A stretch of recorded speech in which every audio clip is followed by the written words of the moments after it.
Good afternoon, my Real News Midday TV family. Welcome back to the channel for another news update.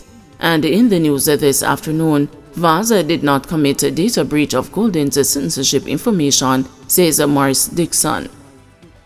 Information Minister Dr. Dana Maurice Dixon says Cabinet Minister Darrell Vaz did not commit a data breach when he revealed personal information about opposition leader Mark Golding. The People's National Party Monday accused Vaz of publicly releasing information on Golding's private interactions with the Passport Immigration and the Citizenship Agency while speaking on Radio Jamaica's current affairs program Beyond the Headlines with host Dion Jackson Miller that same day. Vaz told Jackson Miller that Golding applied for his Jamaican passport at the age of 46, 5 years after serving as a senator. He said the opposition leader applied for the travel document in 2011 or 2012. He said Golding applied for and received the United Kingdom visa in 2022 because he was to lead a party delegation to London. The PNP has called for an investigation to be conducted in what it says was a significant data breach. But Vaz has denied that information came from PICA, posting on social media platform X, formerly Twitter, that it came from deep within the belly of the PNP. He doubled down on his claim on Tuesday, telling the news further that no public figure, whether in Jamaica or the world, should ever think that anything you have can be hidden. You start on the premise that anything you're involved in or associated with can be found, he said. Speaking at Wednesday morning's post-cabinet press briefing, Maurice Dixon reiterated Vaz's assertion, telling journalists that the government is the most committed to the concept of data privacy. We've done a lot of work in promulgating the Data Protection Act, and that was coming out of listening to the people of Jamaica who had legitimate concerns about the privacy of their data. And just last week in the Senate, I would have spoken to the Data Protection Act on our commitment to implementing it on June 1, she said. She said Vaz, who is a Minister of Technology, is very seized on the issue of data privacy as he was the minister who had oversight of the Data Protection Act before it came to the office of the Prime Minister. I believe what he may have been saying when you said that nothing is secret is that when you are a public official, there are always people who know things about you, and there are always people who, for whatever reason, may pass information on you, she said. You know, is it okay to breach privacy because he is the minister that had oversight for the Data Protection Act before it came to the office of the Prime Minister? So he is very seized of the rules, and I'd have no doubt that he would not have tried in any way to breach data privacy rules because he has been such a critical part of promulgating those rules, she added. At least 18 shot, 7 fatally as bullets rain. A wave of horror and bloodshed moved across Jamaica on Tuesday as a series of shootings unfurled, leaving at least 7 people dead and 11 injured. The deadly incidents unfolded in several police divisions in a string of separate incidents. Fatalities were recorded from shooting incidents in the St. Andrew North, Kingston Central, St. Andrew South, St. Andrew Central, Kingston Western, Kingston Eastern, and Hanover police divisions. Among the fatalities was Gleaner journalist Job Nelson, a veteran in the field for more than 3 decades who lived in Temple Hall, St. Andrew.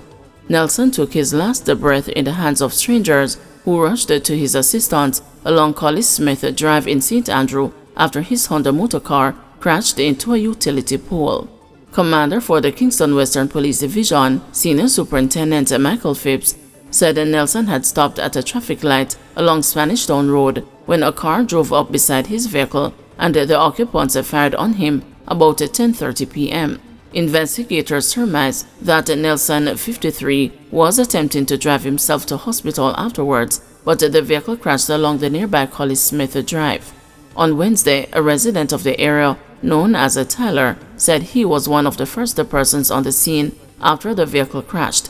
He recalled seeing the driver, who was the single occupant of the vehicle, bleeding profusely. We a play pool and hear blum. We run come out and see the car in the light post. When we fly the car door, Nelson pull off the seatbelt and come out of the car. And when him a go cross the road, him a go down. And so we hold him up and put him in the container to sit down. and then him just go down, Tyler told the news. He said a patron at a nearby bar quickly rendered assistance and drove the unresponsive media practitioner to the Kingston Public Hospital, where he was pronounced dead. When the news visited the scene on Wednesday, residents were cleaning the blood-stained area where Nelson reportedly took his last breath. Some residents reported hearing a single gunshot along Spanish Town Road before Nelson crashed on the nearby Collis Smith Drive. The residents said that without knowing who the injured Nelson was, they were anxious to get him help, but it was too late. "We never know him cause we never see any ID. We just think he's an elderly man crash, and we just stop what we're doing and help a stranger," a resident said. Earlier in the day, taxi operator Kemar Minot was fatally shot along Mountain View Avenue in St. Andrew. A security guard was also found murdered in Olympic Gardens, St. Andrew. His identity could not be ascertained up to press time last night.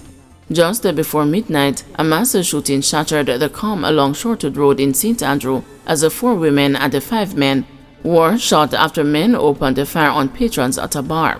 45-year-old Farah Kimmy Anderson of a Grand Spen Avenue address was killed in the incident.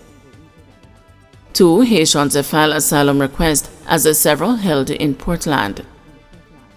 Asylum requests have reportedly been made for 2 women who were among a group of Haitians who were intercepted along the Dolphin Main Road in Portland on Tuesday. On Wednesday, the Portland police apprehended about 16 Haitians, including a pregnant woman and some children, who were traveling to an undisclosed location aboard a black Nissan Serena minibus which had sustained a punctured tire. The police were alerted to the presence of a strange vehicle transporting women and children by passers-by.